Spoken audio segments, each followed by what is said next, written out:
You are knowing what you are wanting moves about, doesn't it? Constant expansion of desire, yes?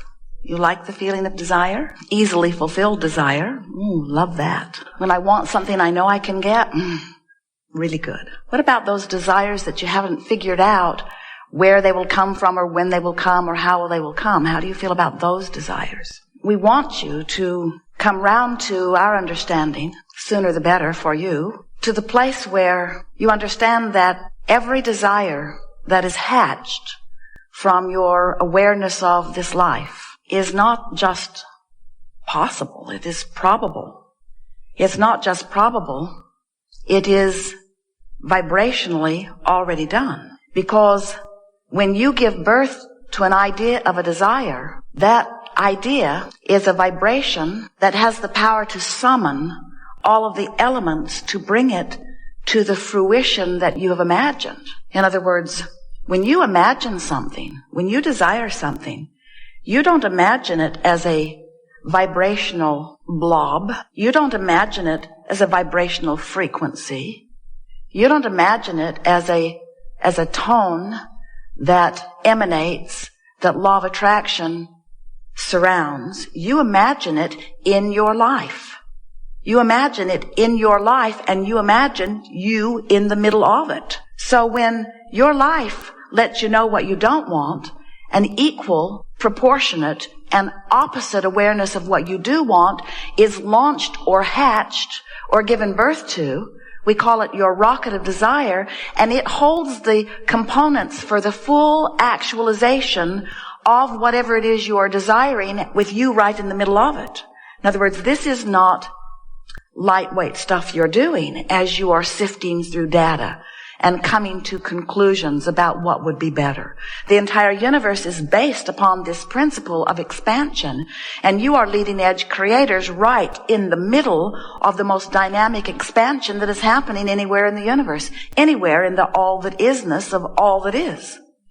So when life causes you to know what you don't want and therefore know what you do want, you send forth a vibrational request that is so vivid and complete and dovetails so completely with requests that you have sent before that there is a reality that has already amassed. Now, in your physical form, you often say, I don't see this reality, therefore it must not exist.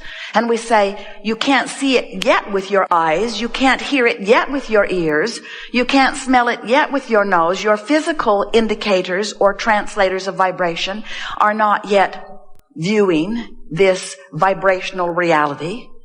But your emotional sensors can feel it, and the source within you knows it and is being it. So when we say to you, you're launching rockets, and those rockets are being amassed in what we have called your vibrational reality or your vibrational escrow.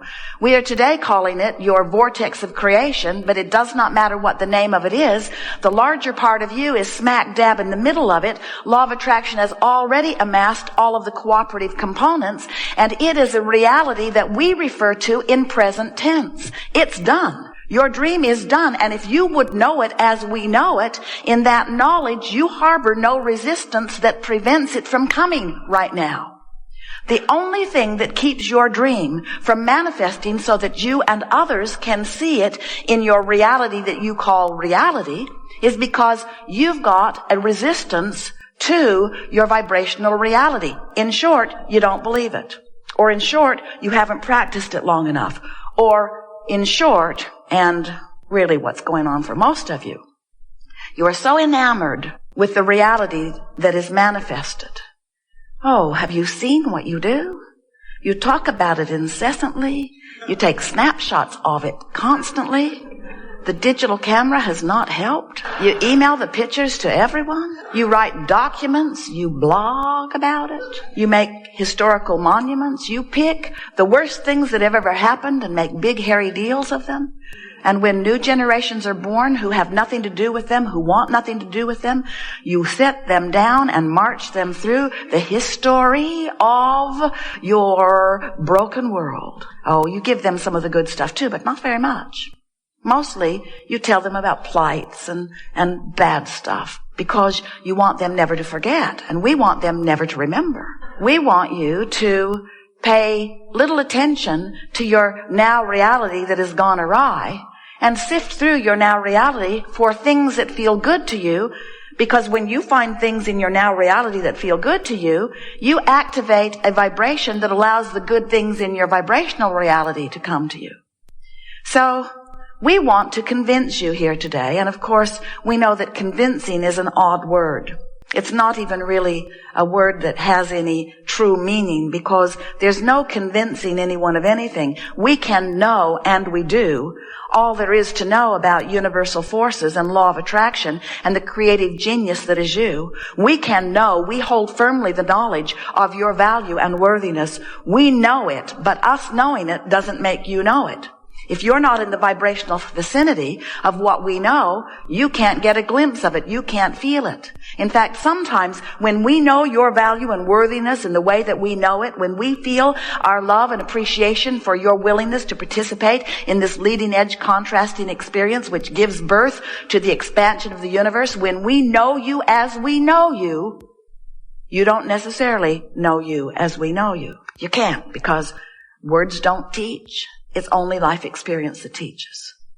And so our desire is that we can speak enough words through the interpretation of Esther here today, that we can strike enough vibrational chords with you, and that we can find you often enough in the vibrational vicinity of what we know, that you'll begin to catch more and more glimpses of who you really are and how this all works. We want you to feel the ease of creation, but most of all, what we want for you is that you will let go of the resistance that is preventing you from the abundance on so many subjects that you desire. We have the benefit of seeing what's in your vibrational escrow, and oh, is it magnificent. And as we see what's in your vibrational escrow or your vibrational reality in this vortex of creation that we are referring to as present tense, as we see it and know it, we feel such utter appreciation for your working to give birth to it. In other words, we know you're out here on the leading, we call it leading, you call it bleeding, out here on the leading edge, where life causes you to come to determinations of what you want. You don't even have to speak it out loud. You don't have to pray about it. You don't have to speak about it. You don't have to write a goal about it. Life causes you to put it there. And we're here to tell you it's there. It's there and it's done.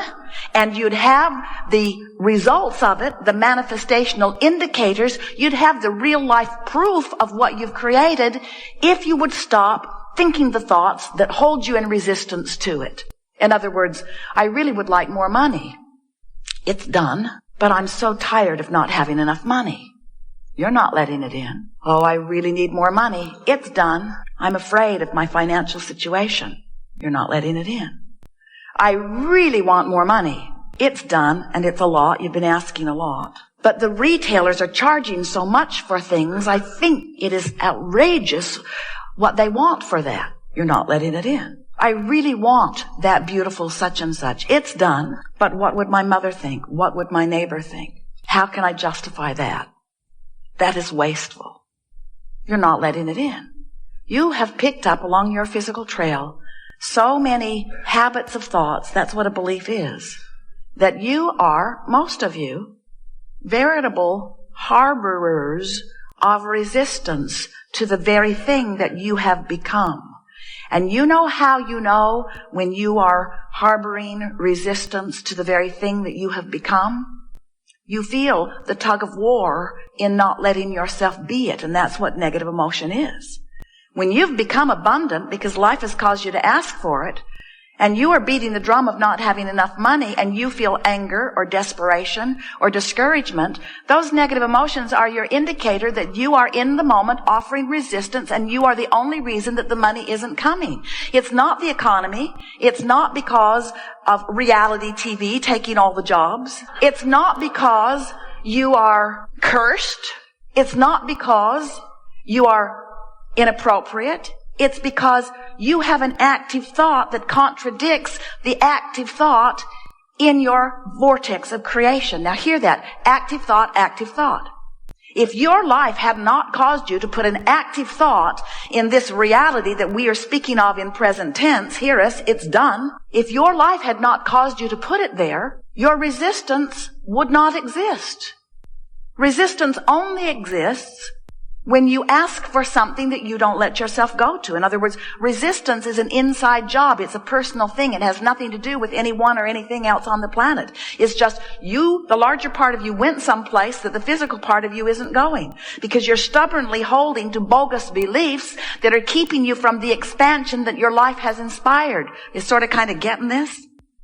So, before you came into this body, you were source energy. Do you believe that?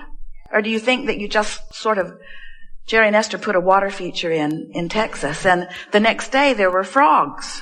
And Esther said there must have been frog seeds in the bottoms, and when the water hit it, there they were. In other words, there weren't frogs till there was water, and then there were frogs. What's up with that? And we say, when you understand that you were source energy before you came forth into this physical body. You had already begun. You are an eternal being. And as you set forth some of your consciousness here into the personality that you know as you, the larger part of you remains in non-physical. That's something that most physical beings don't get. You think you're dead or alive.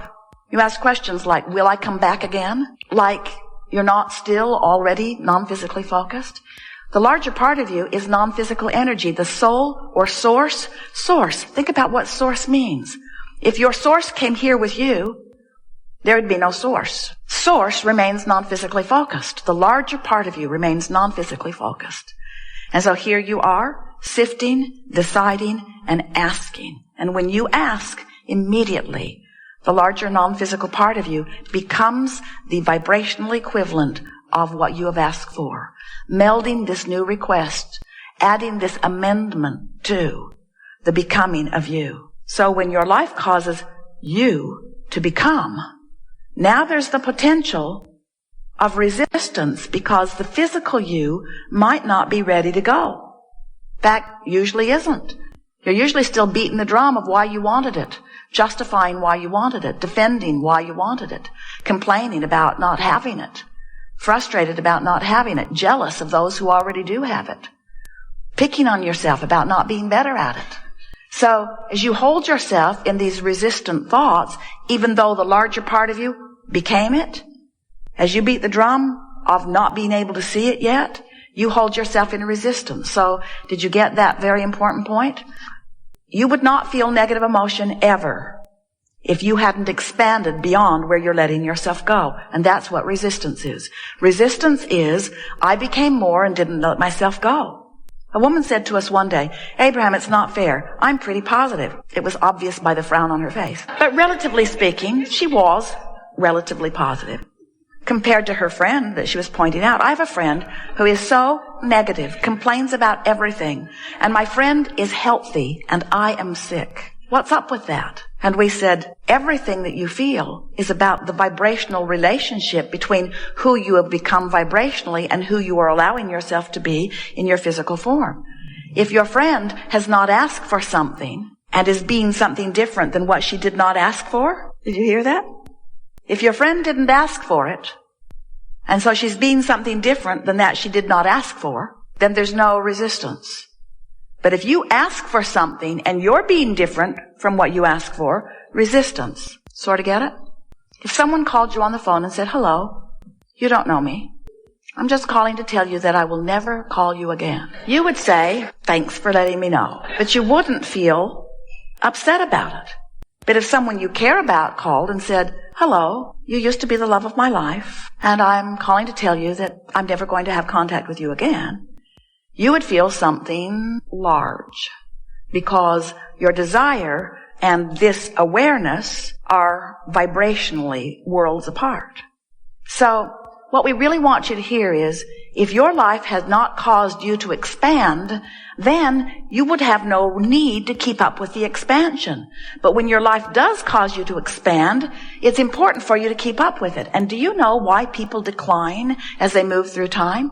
is not the moving through time, because you have the ability to have renewal constantly. Your cells are renewing themselves. You have the ability to have constant renewal. But the reason that so many people decline as they move through time is because through life experience, you keep asking for more, and through life experience, you keep picking up negative commentary along your physical trail that keeps you from going.